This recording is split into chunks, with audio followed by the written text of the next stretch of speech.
Bonjour à toutes et à tous, j'espère que vous allez bien. Alors bienvenue sur la chaîne YouTube de Des Plumes et des Noms pour ce numéroscope qui concerne les 4. Alors ce mois-ci, j'ai décidé pour vos numéroscopes de travailler avec mon oracle, mais aussi avec celui de Kevin Piragno. Donc ce qu'on va faire, c'est qu'on va interroger l'oracle des Plumes et des Noms dans un premier temps. On reviendra aux fées et aux lutins de Kevin à la fin de la guidance. Et avant toute chose, je vais vous demander de garder votre sens du discernement. Ce sont des guidances d'ordre général. Bien évidemment, ça ne peut pas faire écho à chacun de vous.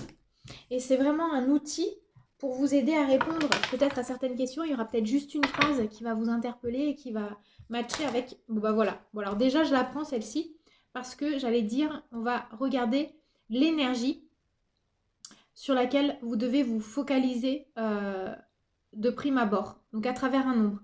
Donc je vais quand même prendre un nombre aussi, mais indépendamment du nombre qui accompagne votre année personnelle, les nombres de votre vie, d'ailleurs vous pouvez regarder les petits calculs au bas de la vidéo, il y a aussi des petits plus, hein. J'ai mis des petits plus ce mois-ci, donc il y a des vidéos et des textes à aller regarder aussi qui pourront faire écho à votre cœur.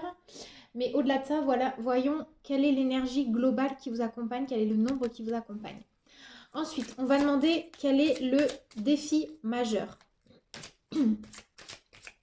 Le challenge pour ce mois de février, en sachant que l'énergie globale de février 2022, c'est l'énergie du 8, parce que le 2 de février plus l'année universelle 6, on est sur du 8. Alors, le défi, ensuite l'atout majeur, et on va terminer, bah tiens, avec ces deux cartes, par demander à l'oracle des plumes et des nombres ce sur quoi vous pouvez capitaliser, en fait, comment du coup toute l'énergie du travail que vous aurez fait va orienter la donne. Alors c'est parti.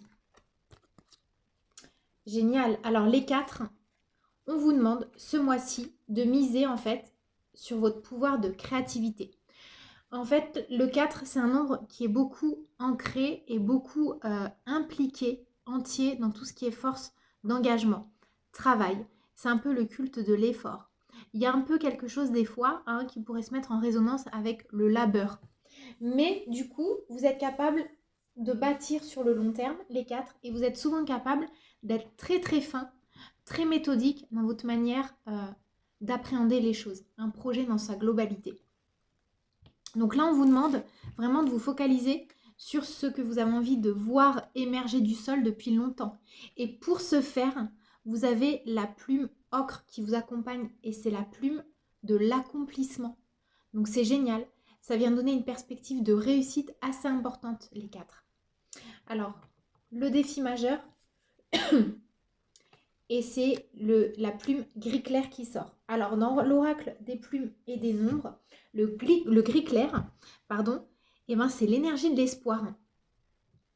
Votre défi, ça va être de ne pas baisser les bras, de continuer à garder espoir malgré les aléas, malgré peut-être le caractère un peu lent des choses. C'est ça votre défi. Il est vraiment là-dessus, sur votre capacité à intégrer tous ces efforts, toute cette lumière que vous avez pour en fait bâtir des ponts pour l'avenir. On vous demande vraiment de ne pas baisser les bras, on vous demande d'être opiniâtre, comme vous savez le faire, d'être résolu, d'aller de l'avant, de continuer à semer des graines là où vous devez en semer, même si pour l'instant vous ne les voyez pas encore pousser du sol. C'est ça, ne pas baisser les bras. Gardez la tête haute, gardez la tête froide.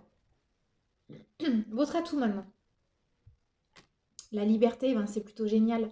Ça vient vous dire que vous avez vraiment toute la liberté, tout le potentiel à votre disposition. Vous pouvez créer en toute liberté. Il n'y a pas tellement de contraintes. Ça peut peut-être vous sembler difficile à atteindre ce que vous avez prévu ou besogneux, etc.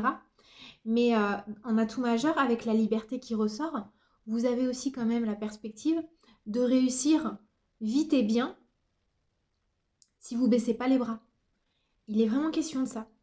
Il y a vraiment un large champ des possibles, une grande liberté d'entreprendre, de décider. Vous avez beaucoup d'outils à votre disposition aussi. La liberté, elle vient parler aussi quand même d'une forme d'abondance au niveau de l'univers parce qu'on n'est pas restreint. On a vraiment la capacité et la faculté de faire venir à soi ce qui va être cohérent avec nos désirs et notre projet. Alors du coup, sur quoi ça s'oriente finalement tout ça? Génial! En fait, grâce à ce que vous allez être capable de mettre en place, non seulement vous allez vous réaliser dans vos aspirations profondes, vous allez en plus, donc là c'est la carte du 11 qui est sortie, hein, c'est les aspirations profondes. Vous allez en plus aider d'autres personnes à concrétiser leurs objectifs, leurs envies, leurs souhaits, leurs volontés.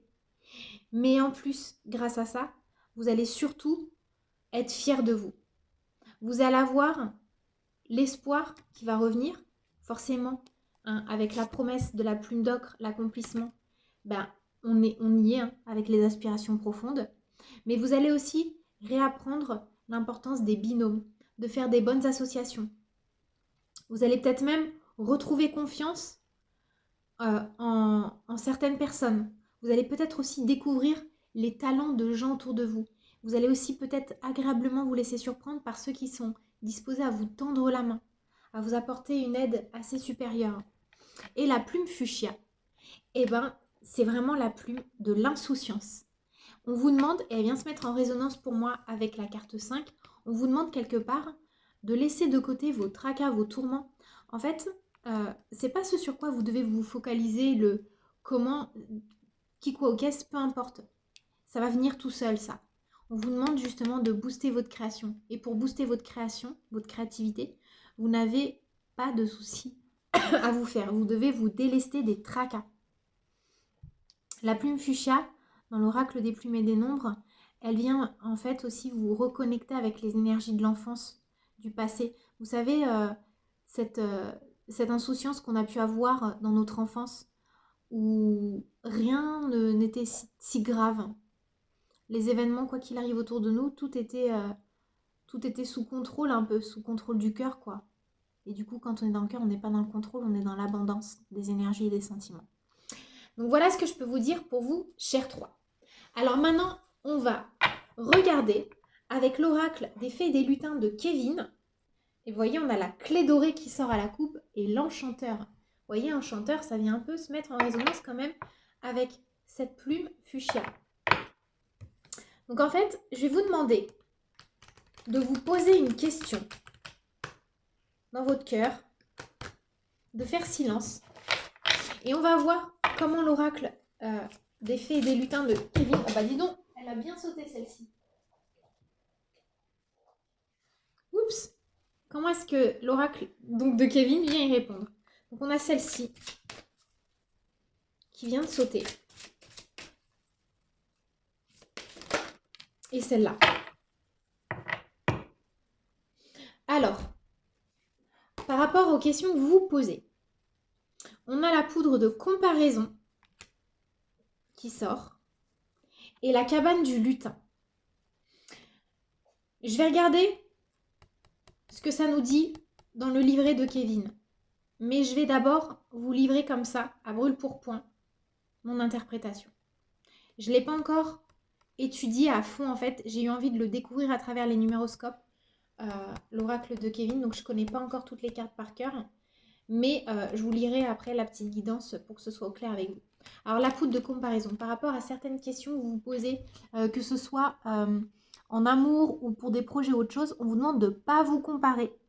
On vous demande en fait quelque part d'être capable de tirer un trait sur le passé, sur ce que vous avez vécu. Et voyez les 4. Ben, c'est drôle, hein. On a la carte 4, la cabane du lutin. En fait, ce qu'on vous demande, c'est on vous demande de recréer tout par rapport à votre temple intérieur. On vous demande en fait de rebâtir, de revisiter vos fondations à vous, que ce soit dans un projet amoureux, dans un projet professionnel, social. On vous demande de rebâtir à travers ce que vous savez d'une situation. Ce que vous avez envie d'y mettre. Et la poudre de comparaison, elle vous dit en fait que, bah, ok, vous voyez, on a une espèce d'auréole, de sphère magique tout autour. On vous demande en fait de transformer ces énergies là dans le temps. L'heure n'est plus à la comparaison. On va vous demander en fait quelque part maintenant de vous comparer avec vous-même. Que vous compariez un avant et un après par rapport à vos réalisations personnelles, oui, mais pas par rapport aux autres. Ça n'a rien à voir avec les autres. Tout est question de vous, là, les 4. Quel est l'empire que vous voulez bâtir? Alors, du coup, c'est la carte 38. Non, 30, pardon. Ah, bah vous voyez, c'est génial. 30, regardez. On avait aussi la création. Intéressant. Alors, qu'est-ce que ça vient nous dire? Deux lutins du pays des fées avaient pour habitude de se comparer. Cette notion est d'une grande nécessité pour progresser, mais attention à ne pas en abuser. Pour chacun des lutins, chaque expérience a son sens propre. La comparaison peut être une véritable punition si vous en faites une obsession. N'oubliez jamais de faire preuve d'authenticité et de lever le voile de la réalité. Vivre sa vie en étant soi-même est votre but suprême, sans vous soucier de ce que les autres peuvent penser. Bon bah voyez, on est complètement là-dedans. Et du coup, en mettant votre patte créative à vous, votre personnalité, ce que vous avez envie de voir émerger, vous allez être le vrai créateur de votre œuvre, de votre chef-d'œuvre. Et du coup, la cabane du lutin, la 4, ça vient nous dire la demeure du lutin est le juste reflet de son monde intérieur. Miroir de l'âme et de ses pensées, elle représente sa personnalité propre. L'espace repas est le reflet de sa générosité. Un problème de toiture nous enverra quant à lui le message de faire preuve d'une plus grande ouverture. Vouloir déménager de ce havre de paix suggère un désir de renouveler notre personnalité. Le rôle d'une cabane de lutin est de nous mettre en toute sécurité. Un lutin n'hésite jamais à faire du tri dans ses placards, à lâcher bottines et bonnets qui ne lui servent plus.